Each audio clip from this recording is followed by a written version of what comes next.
की गई है मध्य प्रदेश के मंत्री के द्वारा, उन्होंने आतंकवादियों की बहन बताया, क्या कहना चाहते हैं? देखिए, पूरा देश सोशल मीडिया पर मध्य प्रदेश के वो कथित राष्ट्रभक्त कहे जाने वाले भाजपा के नेता और मंत्री विजय शाह को ट्रोल कर रहे हैं। देश में कोई ऐसा व्यक्ति नहीं होगा जो उसके समर्थन में खड़ा हुआ होगा। एक सर्वे अभी फेसबुक पर था, मैं उसको देख रहा था, तो 98% लोगों ने ये कहा था कि इनको गिरफ्तार किया जाए। और सर्वे ये था कि जो टिप्पणी है वो सही है या गलत है, तो उसमें 98% लोगों ने गलत कहा। 2% लोग थे, समझ में बात आ गई होगी आप लोगों को भी। मुट्ठी भर लोग, चुटकी भर लोग इस देश में हैं। मैं मुट्ठी भर भी कहकर उनकी संख्या को बढ़ाना नहीं चाहता। चुटकी भर लोग हैं जो इस देश के वातावरण को, इस देश के भाईचारा को, इस देश के प्यार को, मोहब्बत को तोड़ना चाहते हैं, इस देश के अमन को खराब करना चाहते हैं। हमारी एक विरासत है, वो साझी विरासत है। हम यहाँ एक दूसरे के साथ मिलजुल कर रहते हैं। हिंदू मुसलमान के बगैर अधूरा है, मुसलमान हिंदू के बगैर अधूरा है। समाज, 2 मिनट रुकिए। समाज का मतलब जिसमें सब समाज आए, उसको हम समाज कहते हैं। अब उसमें चुटकी भर लोग होते हैं, उनको हम असामाजिक कहते हैं। उसी असामाजिक प्राणी का नाम है जिसने सोफिया कुरैशी पर इस तरह की अभद्र टिप्पणी की, जिसका नाम विजय शाह है ना भाई, क्या नाम है? विजय शाह। तो विजय शाह जो है उसी चुटकी भर लोगों के तादाद में से एक है। हम उनकी भरपूर निंदा करते हैं, लेकिन अब 2 बात है, केवल निंदा करने से समस्या का समाधान नहीं है। सोफिया कुरैशी मुसलमान है ये कहकर आप देश का अपमान न करें। सोफिया कुरैशी भारतीय फौज के एक अहम ओहदे पर है। भारत का सैनिक हिंदू हो, मुसलमान हो, सिख हो, ईसाई हो, जैन हो, पारसी हो, बौद्धिस्ट हो, अगड़ा हो, पिछड़ा हो, नास्तिक हो, वो भारत का फौजी है। और भारत का फौजी हमारे सर का ताज है, वो हमारी शान है। उनके शान में कोई भी गुस्ताखी करे, कोई भी गुस्ताखी करे, चाहे वो मेरा भाई क्यों ना हो, मैं उसे देशद्रोही मानता हूं। इसलिए मेरी इस टिप्पणी को नोट कर लिया जाए। भारतीय सेना का कोई भी अगर अपमान करता है, भारतीय सेना का कोई भी मजाक उड़ाता है, कोई भी शब्द समझ लें, कोई भी, चाहे वो मेरा भाई क्यों ना हो, मैं उसे देशद्रोही मानता हूं। इसलिए मैं कह रहा हूं कि विजय शाह भी देशद्रोह का जुर्म उन्होंने किया है। अब 2 सवाल आएंगे। एक, जिस पार्टी के वो नेता, उस पार्टी को चाहिए फौरी तौर पर उसे पार्टी से बाहर करें। जिस सरकार के वो पार्ट है, उस सरकार को चाहिए फौरी तौर पर सरकार से उसको अलग करें। तीसरा, सरकार को और महकमे को चाहिए कि अविलंब देशद्रोह का मुकदमा दर्ज करके मंत्री को गिरफ्तार किया जाए। 2 बातें हो गई क्लियर। पहली बात पार्टी हटाए, दूसरी बात सरकार हटाए, तीसरी बात गिरफ्तार किया जाए। चौथी बात, भारत के समस्त विपक्षी नेताओं से मैं विनती करता हूं कि अगर आप भी ईमानदार हैं तो इस मुद्दे पर आप भी सरकार से बात करें, सरकार से कहें कि इसको गिरफ्तार करो। और अगर आपने भी ऐसा नहीं किया और आपने भी इस मुद्दा मात्र को ट्विटर के लायक ही छोड़ा कि एक्स पर लिख देंगे और खाना पूर्ति हो जाएगी, तो मैं आपको भी इस जुर्म का एक पार्ट मानूंगा। मुल्क में मजहब की बुनियाद पर या बिरादरी की बुनियाद पर किसी के साथ अगर इस तरह की अभद्र हरकत की जाती है, उसको किसी भी कीमत पर बर्दाश्त नहीं किया जाएगा। ऑल इंडिया यूनाइटेड मुस्लिम मोर्चा और हाफिज गुलाम सरवर जैसे हजारों लाखों लोगों का यही मानना है कि मजहब और बिरादरी की बुनियाद पर हम भेदभाव करते हैं, यही गलत है। लेकिन ये चूंकि भारतीय समाज की एक बीमारी है, इसलिए इस बीमारी का इलाज होम्योपैथ से होगा। लेकिन इसमें अगर कोई सैनिक है, कोई दलित सैनिक है, कोई आदिवासी सैनिक है, कोई मुस्लिम सैनिक है, कोई क्रिश्चियन सैनिक है, कोई बौद्धिस्ट सैनिक है, कोई जैन सैनिक है, कोई भी हो सकता है, तो वो फिर दलित और आदिवासी और क्रिश्चियन और मुस्लिम नहीं होता है, वो भारत का एक सैनिक होता है। उसके साथ भी अगर इस तरह का व्यवहार होगा तो इसको कतई कोई समाज का सब व्यक्ति स्वीकार नहीं करेगा।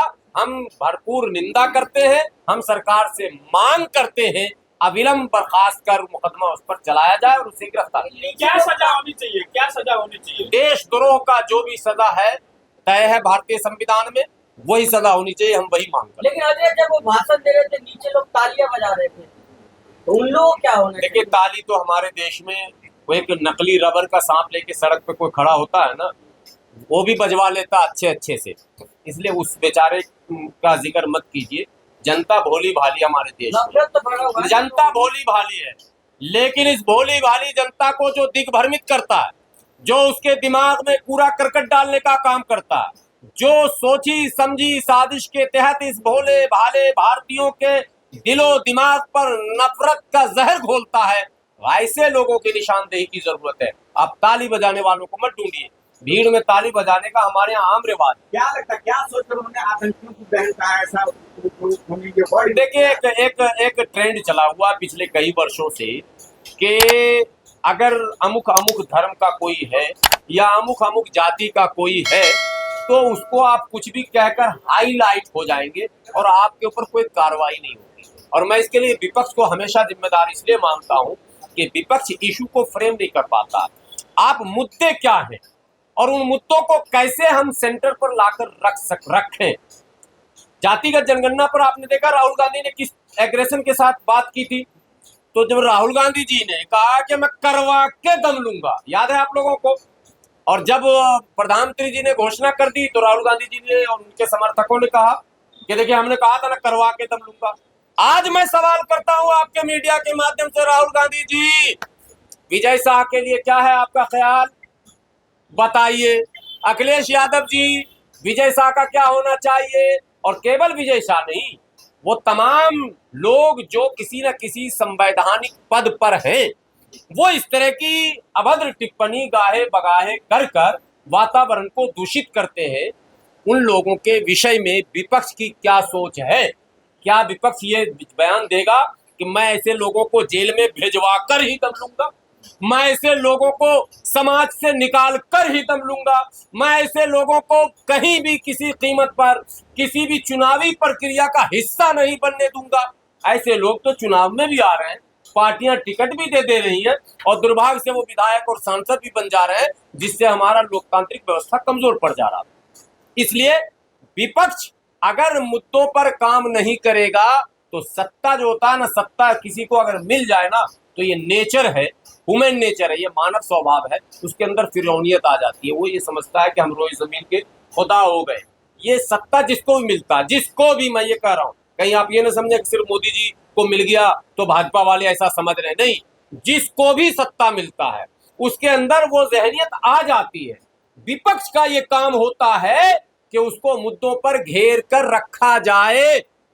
भारत में दुर्भाग्य से सत्ताधारी लोगों ने जो भी गलतियां की हैं, उसमें जितना कसूर उन सत्ताधारी लोगों का है उससे कहीं ज्यादा विपक्षी नेताओं का है, जिन्होंने ऐसे वातावरण को बनने दिया, जिन्होंने ऐसा माहौल बढ़ने दिया, जिन्होंने ऐसे लोगों को खुलेआम घूमने और बोलने दिया, सिर्फ खाना पूर्ति की, इसके रोकने का कोई सही प्रयास नहीं किया। आज मौका आया है, देश संकट में है, अभी बहुत संवेदनशील स्थिति है। देश के मुद्दों पर, सेना के मुद्दों पर, सुरक्षा के मुद्दों पर, विदेश नीतियों पर अनर्गल टिप्पणी और बयान नहीं होना चाहिए। और आप लोग भी जिम्मेदार नागरिक हैं, पत्रकार के साथ साथ आप लोगों को भी कोई ऐसा वैसा न्यूज, ऐसी वैसी खबर नहीं चलानी चाहिए। प्रमाण मिल जाए, साक्ष्य मिल जाए, सबूत मिल जाए, उसकी सच्चाई जान जाए तो चलाएं, देश हित में काम करें, क्योंकि देश अभी संकट से गुजर रहा है। अभी हम एक पड़ोसी देश से युद्ध में हैं, युद्ध विराम के बाद भी हम अभी युद्ध में। अभी साहब, ये जो पूरा सीज फायर हुआ है अमेरिका के दबाव में, इसके बाद देखा जा रहा है कि एक तो पाकिस्तान में जश्न है और एक बीजेपी वाले जश्न मना रहे, इसको लेकर कहा जा रहा है कि सर क्या कनेक्शन है? सवाल बड़ा आपने जबरदस्त किया, क्या कनेक्शन? देखिए, पाकिस्तान जो जश्न मना रहा वो तो मनाएगा ही, वो बच गया, यही उसके लिए जश्न की बात है। वरना आपने तो भारत में चैनल देखे ही होंगे, खबरें तो ये आई थी और हम लोगों को लगा था कि खबर में पूरी सच्चाई है। कराची पे कब्जा हो चुका है, कराची बंदरगाह जो है वो ध्वस्त हो चुका है, उसके सारे डिफेंस सिस्टम भी ध्वस्त हो चुके थे और कई शहरों पर प्रत्यक्ष या अप्रत्यक्ष कब्जे की खबर लगभग चल चुका था। मैं खुद पहुंचना चाह रहा था। मैं तो सोचा था कि अगर ऐसा हो जाए तो अखंड भारत का सपना भी साकार हो जाएगा। और हम लोग जरा देखें कराची का डिश क्या है, लाहौर का डिश क्या। अब ये बकरीद आता ने चाय पीने बकरीद लाहौर के मार्केट से बकरीद खरीद के ले आते। अब पासपोर्ट वीजा तो न लगाना पड़ता, वो रुक गया तो उसमें तो उसको जश्न मनाना ही है। वो भारत जैसे देश में आतंकवादी घटना को अंजाम भी दे देता है और भारत के प्रहार से बच भी जाता है तो उसके लिए तो यही जश्न है। लेकिन भारतीय जनता पार्टी अगर जश्न मना रही है तो ये दुर्भाग्यपूर्ण है। देखिए, भारत की विदेश नीति में हम गुटनिरपेक्ष कहलाते हैं, शुरू से हमारी पॉलिसी रही। और वो हमारे यहाँ चूंकि संतों की भूमि है, कबीरा खड़ा बाजार में सबकी चाहे खैर, ना काहू से दोस्ती ना काहू से बैर, ये भारत की पॉलिसी रही है। हम किसी पर जंग थोपते नहीं, मुसल्लत करते नहीं, उसको अस्थिर करते नहीं, उसमें मुदाखलत करते नहीं, कोई हस्तक्षेप हम नहीं करते। ये भारत का स्वभाव नहीं है, भारत का रिकॉर्ड नहीं। भारत ने कभी भी पहल किसी जंग में नहीं किया। जब जंग इस पर मुसल्लत किया गया है तो हम डिफेंस किए। अभी भी जो जंग हुआ इसमें हमने पहल नहीं किया, चूंकि उसने इस तरह की घटना घटाई और ऐसा माहौल बना दिया कि हम मजबूर थे, हमें हमला करना था। लेकिन हमले के बाद विदेशी मुदाखलत पहली बार इस देश में हुआ देखा गया है, जिस पर विपक्ष के नेताओं को बोलना चाहिए। मैं समझता हूँ इक्के दुक्के नेताओं ने बोलना शुरू किया है, लेकिन इस इशू को विपक्ष को उठाना चाहिए। अब यह भी कहा जा रहा है कि 240 सीटें मिली है, उसमें तो इतना ही होगा 440 नहीं तो 240 मिले या सिर्फ 2 मिले, हम मान और सम्मान से स्वाभिमान से समझौता नहीं कर सकते। भारत के मामले में कोई भी विदेशी हस्तक्षेप करे और वो ये कहे कि मैंने धमका के ये करवा दिया, ये किसी भारतीय को स्वीकार नहीं है। इसलिए डोनाल्ड ट्रंप के इस बयान को काउंटर करने के लिए माननीय प्रधानमंत्री जी को राष्ट्र के नाम फिर एक बार संबोधन करना चाहिए और डोनाल्ड ट्रंप को डांट के कहना चाहिए कि ये घूम घूम के जो आप कह रहे हो कि हमने करा दिया, आप होते कौन हो, ये कहना जरूरी है। वरना मैसेज गलत जाएगा, संदेश गलत जाएगा और हमारे देश की छवि कमजोर पड़ जाएगी। हजरत, पाकिस्तान में तो मौलानाओं का बयान आ रहा है, खैर भारत के लोग मुसलमानों से उम्मीद थी, आप जैसे मौलाना जो विरोध में पाकिस्तान के बोल रहे हैं उनको लेकर फतवा लोग जारी कर रहा है। पाकिस्तान में भी मौलाना है क्या? हाँ। अच्छा, ये आज मुझे पता चला कि वहां भी मौलाना है। इस्लाम किसी भी मतलब मासूम और अनजान और क्या कहते हैं किसी भी बेकसूर या नादान किसी के भी कत्ल तो दूर की बात है, उसको ईजा पहुंचाने की भी इजाजत नहीं देता है। तो पाकिस्तान में अगर मौलाना है तो उनसे मेरी गुजारिश है कि पहले तो इस्लाम का पाठ पढ़ाइए। ये जो गोला बारूद लेके भेजा जाता है दूसरे मुल्कों में, और भारत में ये भी सच है कि इसको भी झूठ कहेंगे कि भारत में जितनी घटनाएं घट रही है कहीं ना कहीं उसके पीछे पाकिस्तान का हाथ है। तो पाकिस्तान के उलमा उनको रोके ना, वो तो बलूचिस्तान वालों को नहीं रोक पा रहे हैं। जो पीएलए है वो तो सिंध और कराची में जो मुहाजिर है उनके साथ उनका व्यवहार सही नहीं। कौन मौलाना जी पाकिस्तान में? कहां से आ गया वो मौलाना झूठा जो इस्लाम का प्रचार ही नहीं कर पाया अभी तक, जो इस्लाम को बता ही नहीं पाया अभी तक। जो मुहाजिर यहाँ से गए उनको मुहाजिर कह के 47 के बाद हमारे देश में जो आया वो प्रधानमंत्री बन गया, हमारे देश में जो आया वो उप प्रधानमंत्री बन गया। अरे आज पार्टीशन के बाद, आफ्टर पार्टीशन, मनमोहन सिंह पाकिस्तान में पैदा हुए, भारत के प्रधानमंत्री हुए, लाल कृष्ण आडवाणी सिंध में पैदा हुए, बाद में आए भारत के गृह मंत्री, उप प्रधानमंत्री हुए। भारत का स्वभाव समझिए। और पाकिस्तान में जो गया उसको मुहाजिर कौमी मूवमेंट बनाकर और सरकार के खिलाफ आंदोलन चलाना पड़ गया। तो आपने तो आने वाले इस्लाम में तो मुहाजिर और अंसार का जिक्र है इस्लाम में, मौलाना को बता दीजिएगा कौन नाम है, हमें नहीं पता पाकिस्तानी कटमुल्ले को, कि मुहाजिर और अंसार का क्या रिश्ता रहा। ये पहले वो बताएं कि मुहाजिर और अंसार का क्या रिश्ता रहा। तुम जब हिजरत करके जाने वालों के साथ अगर अंसार के जैसा सलूक तुम्हारा नहीं तो तुम इस्लाम के जानने वाले भी नहीं और मानने वाले भी नहीं हो। एक बात। दूसरी बात है, तुम्हारे यहाँ इतना असंतोष 71 में एक टुकड़ा कट गया, बांग्लादेशी क्यों अलग हुआ पाकिस्तान से? क्यों अलग हुआ बांग्लादेश पाकिस्तान से? इसलिए अलग हुआ कि इस्लाम को फॉलो नहीं किया पाकिस्तानियों ने। हिंदुओं पर जुल्म की खबर क्यों आ रही है? सिखों पर जुल्म की खबर क्यों आ रही है? आप अगर इस्लाम को फॉलो कर रहे हैं तो अकलियतों पर जुल्म क्यों? इसलिए इस्लाम को परिभाषित किया जाना चाहिए सही ढंग से। इस्लाम को तारुफ कराने का मौका अल्लाह ने दिया था, वो पाकिस्तान के मौलवियों ने ख़त्म कर दिया। मैं दुआ करता हूँ अल्लाह ताला पाकिस्तान के मौलवियों को सही इल्म, सही सोच और सही राह दिखा दे, ताकि इस्लाम को का सही ढंग से वो तारुफ करा दे। वो लोग तो कह रहे हैं कि आप लोग मोदी और आरएसएस के आगे अच्छा बनना चाह रहे हैं। नहीं, हम देश के लिए, मुल्क के लिए, भारत के लिए काम कर रहे हैं। अच्छा है ही। हम बनता वो है जो खराब होता है। हम तो अच्छे हैं ही। भारत का मुसलमान दुनिया के कई देशों के मुसलमानों से दीनी एतबार से भी, मैं कह रहा हूँ शरई एतबार से भी, यानी अमलन भी बहुत बेहतर है। पाकिस्तान से तो 100 गुना बेहतर है। पाकिस्तान के मौलवियों से और पाकिस्तान के मुसलमानों से अमलन, शक्लन, दोनों बात बता दे रहा हूं, 1000 गुना बेहतर है। इसलिए एक बात बता देंगे कि जितने भी मोमेंट चल रहे हैं वो दिशा निर्देश और उसका सूत्र जो है वो भारत से शुरू हो रहा है। यानी रिफॉर्म की जहां बातें हो रही है, इस्लाम से जोड़ने की बातें हो रही है, तबलीग की बातें हो रही है, समझाने की बातें हो रही है, भारत की धरती से शुरू किया जा रहा और उसी को लोग फॉलो कर रहे हैं। हम उनको नहीं फॉलो कर रहे हैं। वो बनाते हैं जैश मोहम्मद और लश्कर तैयबा, नाम को भी बदनाम करते हैं। वो जिसके नाम में तैयबा और मोहम्मद जुड़ जाएगा, उसके किरदार में ऐसा निखार आएगा कि दुनिया देख के इस्लाम कबूल कर लेगी। तुम्हें तो दुनिया थूक रही है। इसलिए नाम भी उनका गलत, काम भी उनका गलत।